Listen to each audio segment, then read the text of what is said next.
It's such a pleasure to be able to be here today with Alan. All of you received his book today, or when you checked in yesterday. For those of you who don't know what you're getting into today, please read the book. This man's life has been absolutely phenomenal. When venture capital was not an industry, he was a venture capitalist 50 years ago, really investing at the forefront of almost every company you've heard of, and really starting his career off with many things you'll learn in the book, a lot of personal stories, and a lot of journey that he's been through. One thing in the venture capital world that we know Alan for is it's really not all about making money, but it's about making a difference.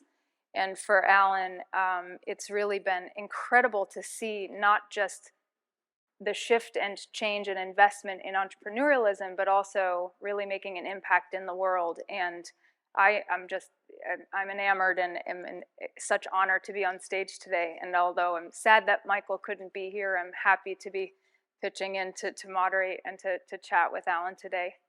I would love to start, and I know people are trickling in, but who in the room has been affected by dementia in some way? You're a caregiver, you care for those in your communities, you have been affected by a family member, someone with dementia in your life. And how many people who are startup founders here have a personal story of why they founded their company? We are in the people business. Everyone here is out to make an impact and improve the lives of older adults. That's why we're all in this room. We come here for senior living innovation, but we've been innovating for a very long time. Most of us committed to some passion project and something that touched us deeply.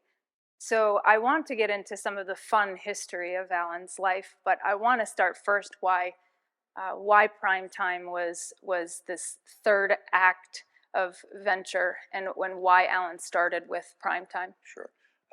I couldn't resist running this sizzle reel because I spoke at a conference a few days ago, and I all of a sudden turned around and the conference organizer had produced this, and I said, "My God, I'm going to take it on the road." So I asked their permission because I thought it really told the story. I got into this business. Everyone thought I was crazy at the time.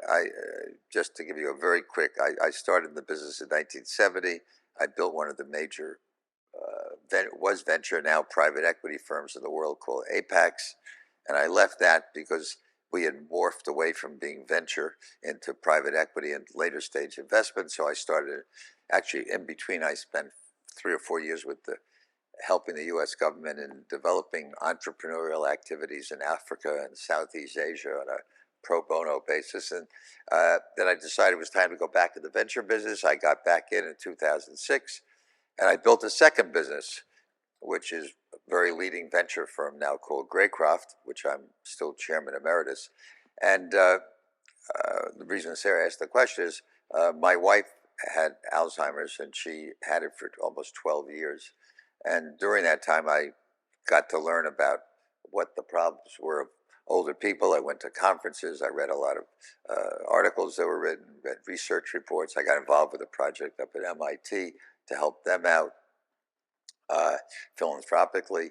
And I started realizing that the older market, what I like to call the ageless market, is really enormous, and no one was paying any attention. Everybody I knew in the venture business, all they were interested in is deals addressing millennials. And they also had no interest in investing in entrepreneurs who are older. And there's been case studies done that older entrepreneurs actually are more successful than younger ones. So I had been thinking about this, and one day my son came to me and said, "You know, Abby Levy is thinking of the same thing." Abby, I think many of you actually have met Abby at other conferences. She has a great background, and she had been the founding president of Arianna Huffington's most recent company, Thrive Global. I had been involved with Arianna since the Huffington Post, and I was on the board of an investor in Thrive, and got to know her. But like most boards, after the board meeting, you run for the hills to the next meeting.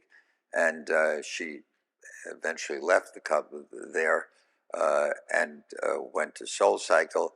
And it was at that time when my son said to me, Abby Levy, who had been his classmate, is thinking exactly like you are. There's a great opportunity in older market, and no one's really addressing it. And she's actually going to start a venture firm.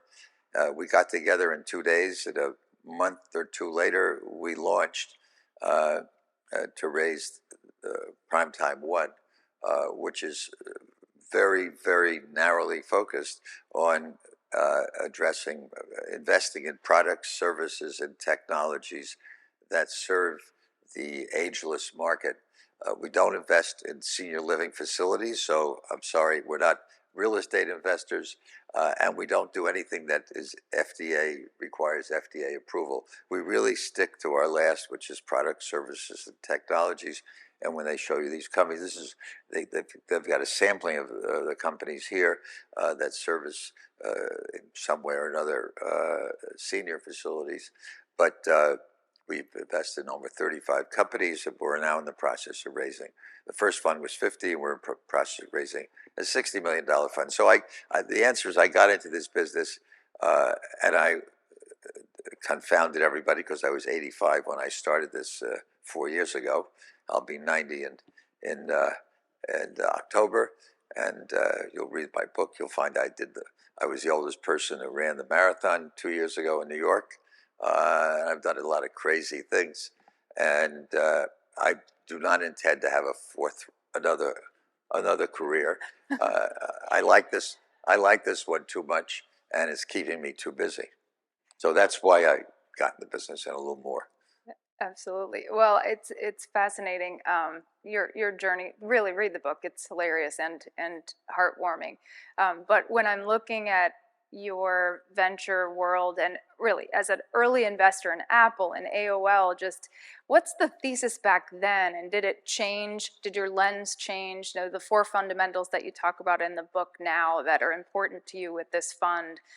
What was your bet back then, and did it change now on what you bet on? Well, I got into the business originally because I had been managing a family's private family office, and all we did was public investments, but every once in a while we made a private investment, and I got really fascinated with the private aspect. Out of that is where I invested in New York Magazine, became chairman of that, and I started a medical electronics company, and that was much more fun than buying General Motors and IBM, and that's why I decided to start a firm servicing family offices. And the difference is amazing. You asked the question, how many people here are startup people who have done it because of relationship to the subject? When I started in 1970, I tell you truthfully, we didn't get it. The phone never rang. I mean, it was so nascent as a field. It wasn't even called venture capital. I mean, if we looked at 50 deals a year, it was a lot, and we had to really scratch around to find them. They didn't come to us. My first investment, which I'm very proud of actually, which was crazy. I mean, in today's world, the entrepreneur who was 26 at the time, had not gone to business school. He had been working in a scrapyard, and that's how desperate we were. We invested in him because he wanted to buy a scrapyard in New Jersey where they smelted and refined batteries. I mean, think about it today in the venture business. And he had this idea that this was a very dirty business and it was going to get cleaner. He eventually is now the largest lead smelter and refiner in the world, doing a couple $2 billion. But we put $250,000 in to help him buy this scrapyard. He did do what he said, and all his plants today are painted white with no smoke coming out and all green grass around, which was totally different. But anyhow, the reason I got into that is that's how desperate we were to find deals. It wasn't like we knew we wanted to do a particular category. We just, whatever we could get, we made investments in.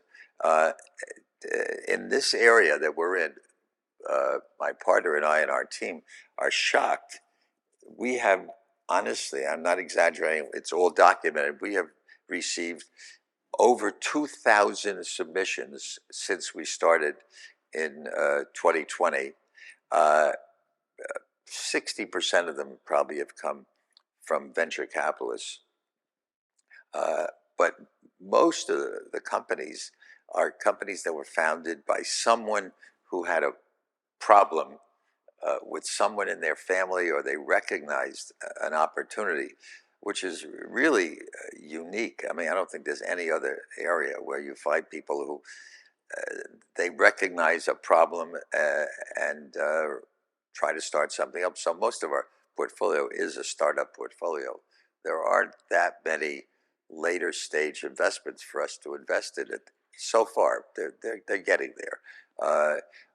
But you know, most of our companies started either at the time we invested or a year or two before that. And you know, I'm happy to say that most of them, not all of them, are now in the revenue stage. We've lost 4 or 5. We've had 16 of the 35 have had up rounds. So there's progress being made, but it's a relatively new area, and you or the audience are all their customers. This morning we were talking about, Bob and Fee kind of talked about where we're headed, and that the industry's shifting and we're going to be disrupted if we're not careful or we're not looking at the right things and the right alignment. I'd love, from the investment perspective, to hear a little bit about how you look at the disruption from. I love the portion in your book where you were talking about looking at the paradigm shifts, and you can tell the story better than I, but just about really looking at podcasting and your story as you're walking to work. And if you're hearing, it's not just the content, but it's also the changing tech that it's allowing for a paradigm shift in the world, and kind of doubling down on that. And the fact that we all need to be looking ahead at what we're investing in and not just what we've done in the past is really critical in this room. So I'd love to hear kind of that trajectory for you. Well, How do you? I let me take it a little step further. You know, innovate or die. I mean, I think that I got a sense from a bunch of people I've talked to and listening to this the presentation this morning. Uh, you've got to allocate the funds, private or not for profit, to new ideas, and try them out. You can pilot them. I hate the word pilot. That's one thing I've learned in 4 years of this business. Everything is piloted, which and after the pilots are successful, it doesn't even mean you're not assured they're going to follow on and give a commercial order. But there's a lot of piloting being done. But I think that people have to be open to new ideas. You mentioned podcasting. I started Audible. I assume many of you are listen to books on Audible today, which has been a major success. We sold it to Amazon about 10 years ago.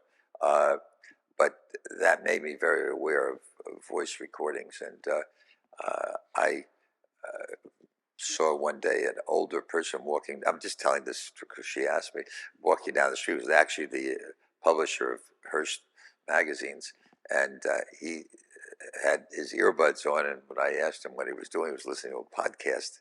This was 7 or 8 years ago, and when I realized if he's listening to podcasts, I better really find out something about this business, because he was a print guy just like I had originally been. And I've invested in, at Graycroft, not in primetime, in podcasting. And we built the number one podcast company, which curiously we sold to Amazon, also called Wondery, which has done some great podcasts. But I still monitor a few investments from Graycroft that are in the podcast business, which has grown dramatically.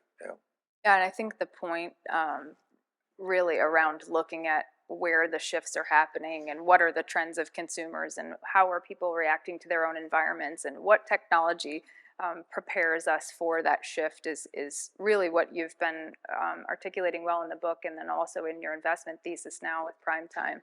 Well, Sarah, everybody today in this audience or any place you go, is focused on AI. AI is like it comes up at every lunch or dinner time conversation. It's every company wants to tell you about how they have AI incorporated into their products. A lot of companies have changed their name and call themselves whatever it is, plus AI at the end. And I've been involved with a lot of, as you referred to, a lot of major technology developments, like the PC, like storage revolution, like I invested in the first cellular company back in the 80s. The retailing revolution was Sunglass Hut and Office Depot. And then I rode the internet wave at Graycroft very, very strongly.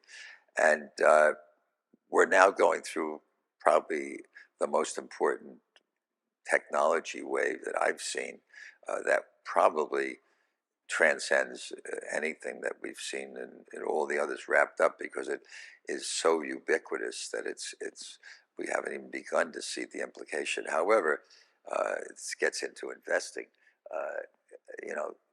There are a lot of people who are going to have egg on their face because I've been through this before. It goes up, but it goes down, and it goes up and down. You have waves of irrational exuberance, as Alan Greenspan coined about 20 years ago, and there's excessive valuations, and there'll be some winners, and there'll be a lot of losers. And I think that AI absolutely has a place in every company today of learning how to use. It's not that revolutionary; just the speeds and the technology related to it is going to create opportunities in every field. And how you keep track of your census count. I mean, we could go through a list.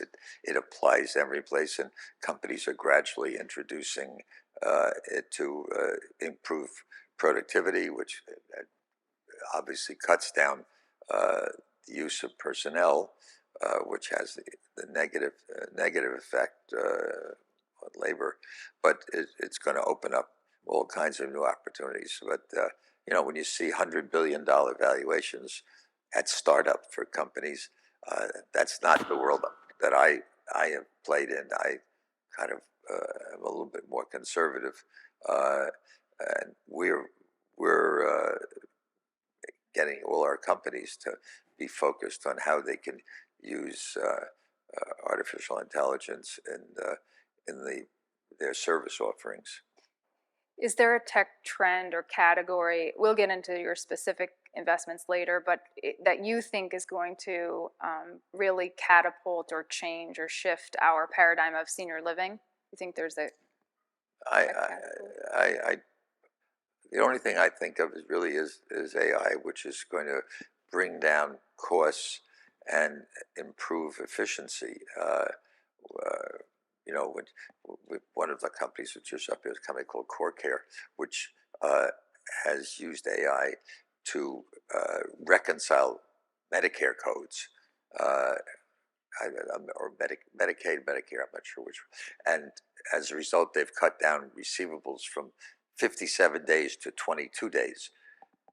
It's pretty, I mean, it has a big impact on working capital. If you can do things like that,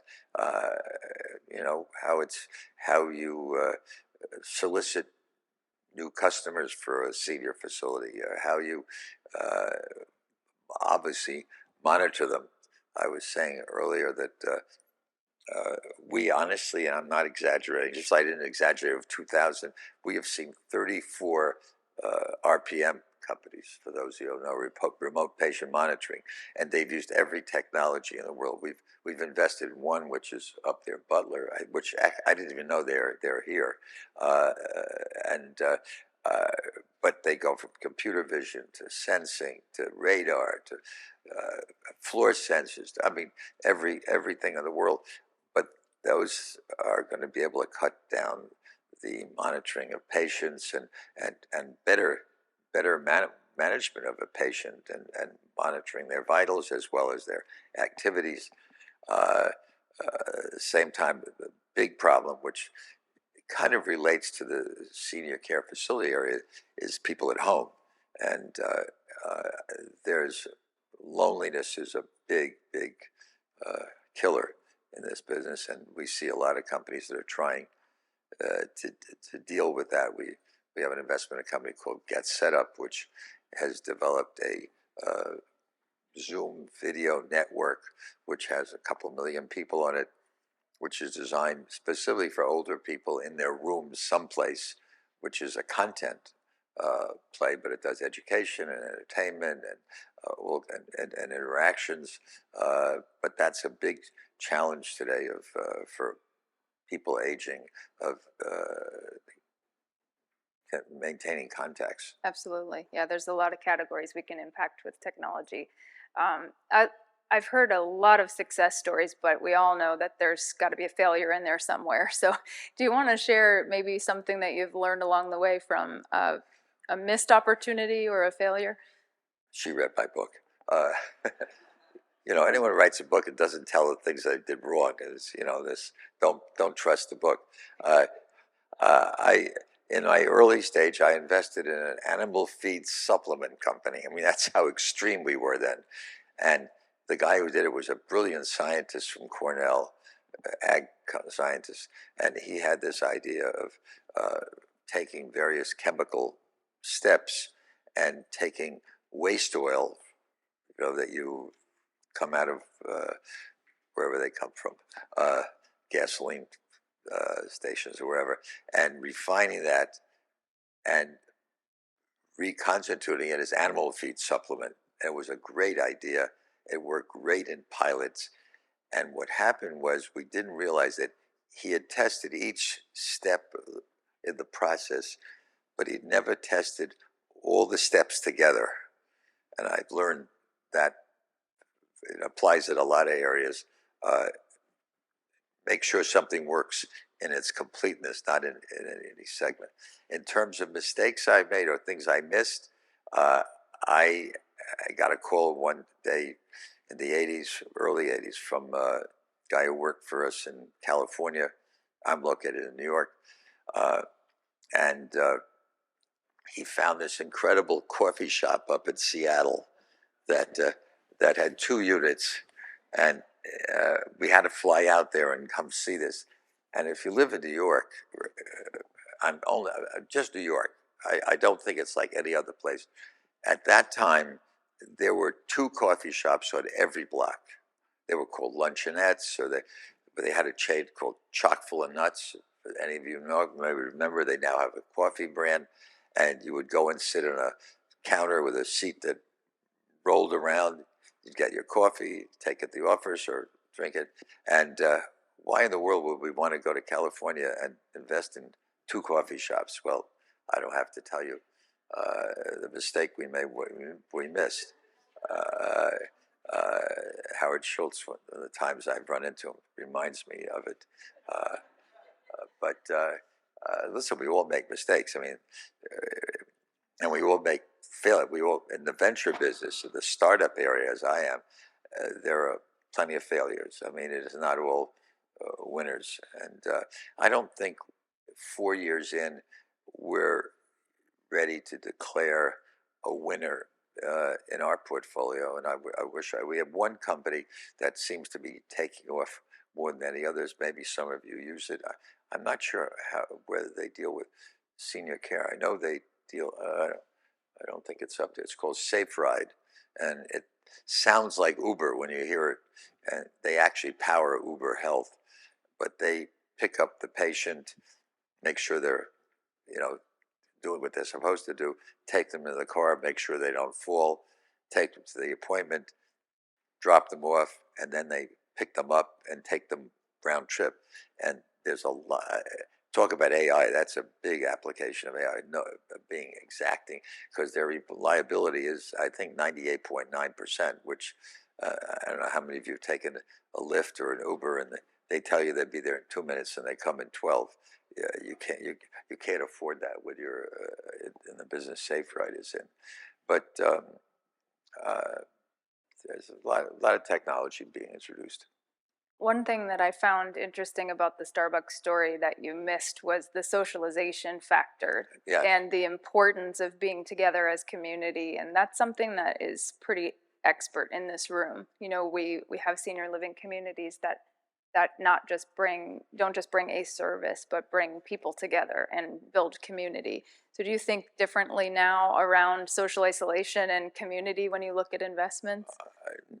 Well, that's one of the fields we're looking for products or services that deal with that. But as a takeoff to that comment, it's part of my book. Someone asked me once to come and speak at a senior living facility. I think it was one of the Inspire ones. Uh, and then I spoke at the one at the Hudson Yards. Well, so I spoke at a half dozen within a radius of New York. I haven't traveled out of New York. But I said, they don't want to hear from me because my book is all about running a marathon, starting a new business, and I'm out there, defying. I just got married remarried 4 months ago. My wife passed away 4 years ago.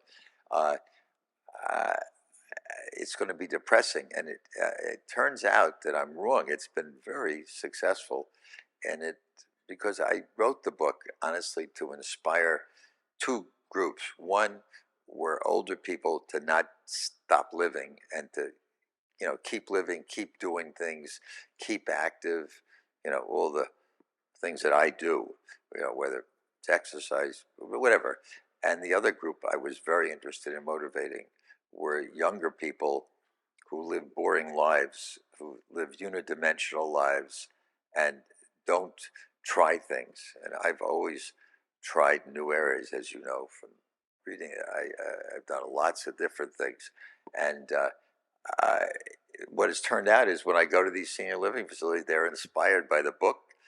It's they have these. I'm sure all run up. They have these cultural events that go on, whether it's a pianist or a speaker or whatever, or a movie, and it's gone over very well because they, no matter what stage they're in, with a walker, with a caregiver, sitting there, they seem to be energized by the fact that someone can do these things, even though I'm in an advanced age. So By how the do way, you my book, by the way, it's at the end, so you can lie to me and say you read it. But in the last couple of pages, it will tell you I'm going to live to 114. And most people who know me believe it. I mean, my new fund is a 10-year fund, so they better believe it. well, that's a segue to my question anyway. I was going to ask, how do you balance? You know, you're so involved with politics and the arts, and you've always had international development and so many things, plus your job, plus your family. Going to Burning Man, you know, which several senior living operators have done and brought groups, but you bring this vibrancy to every role that you have. So how do you balance it all? How do you stay healthy through all of it? I'm a very positive person. I hate people who are negative. Shouldn't cast aspersions on the dead, but my first wife was a very negative person, very depressed, and lived life that way. My second wife wasn't, and my third one is not. Uh, but I'm a very positive person. I don't get depressed. And when you're in a business investing in startups, it can be depressing sometimes. I mean, well, any of you who are in the startup business know it doesn't all go one way. Uh, I think it's maybe in your DNA and your personality and you an attitude of life. I encourage people to think. I'm not a big believer in going to Florida and playing golf and retiring. Absolutely. I think you're always going to be working and contributing in one way or another. Um, while people are looking at what they need to build to accommodate the new older adult who wants to be vibrant in every role, what would attract you to one of the communities? So you thought your story might be depressing to the individuals who are in your What mind would sitting attract me there. to live in a mixed community? Yes. Or what product do we need to develop that would attract someone like yourself? Well, I got one idea from. Yeah, No, no, not you, Rick. What was our speaker's name from this morning? Bob? Yeah, Bob. That's what I thought. He brought up something which has been on my mind a lot, is that people go to the homes and they treat them like this is it. The idea of volunteering outside, I think, is not promoted sufficiently. I think I mean, it's not a business opportunity for us, but I think there's so much need for uh, knowledge and experience and storytelling and uh, that I think that there could be a lot more and in terms of making people who go into senior facilities feel more still connected with the community.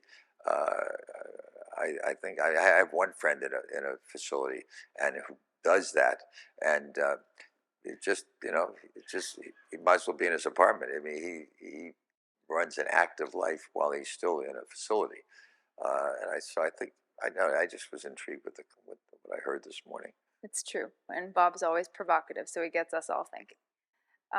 I would love to hear some of the startups that you've invested in. I know you have a few slides that you want to cover just to be able to look at some of the Yeah, I can. I mean, I just to give you an idea of things. Mentioned Core Care. I can't see over there. Well, I can see. Oh, thanks. Yeah, Yes Hearing is a company. I'm not going to go through it, but Yes Hearing is a company that instead of you going to a store to get outfitted, comes to the location you're in and actually uh, set something up at very low cost because they avoid the retail aspect to accommodate the ambient noises or the telephone, whatever else you're living with. So it has a very, very strong accuracy. I talked about Butler. Tempo Health is a outsourced telemedicine dealing with problems that occur in senior facilities that can be treated without. I mean, one of the things we learned early on is that in a senior facility, there's a natural inclination when there's a problem.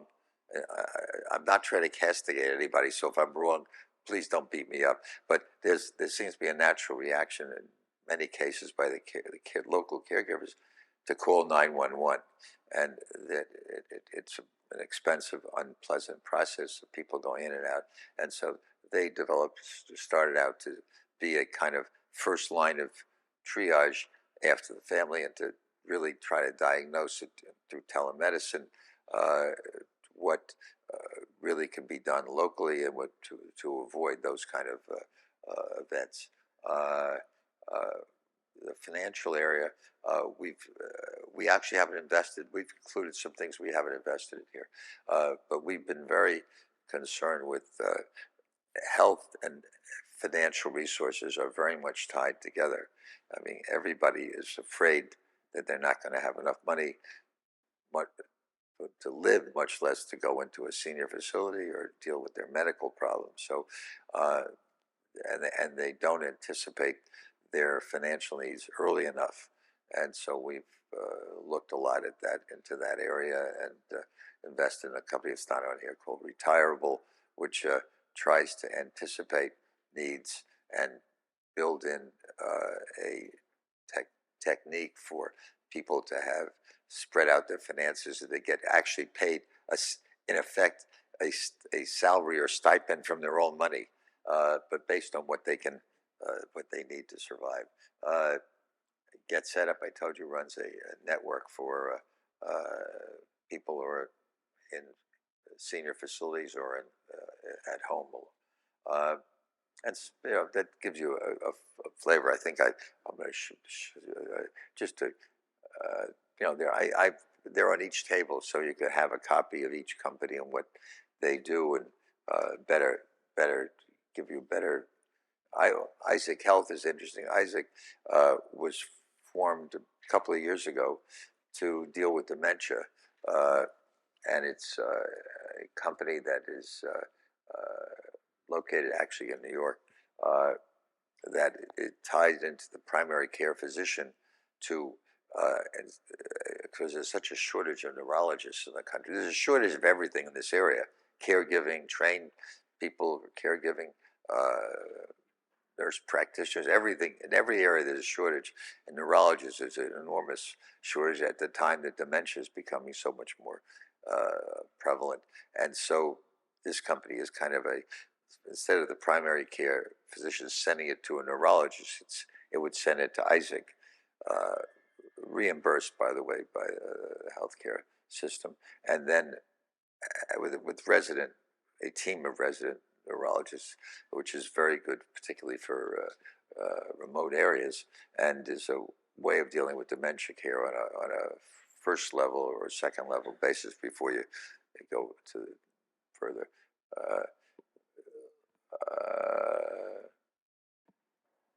Another area that deals with mental health, we found, is a big area, big problem.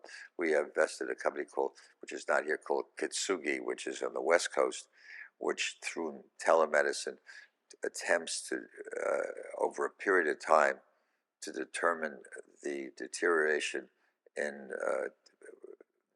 depression, which of course leads to more serious mental and neurologic problems.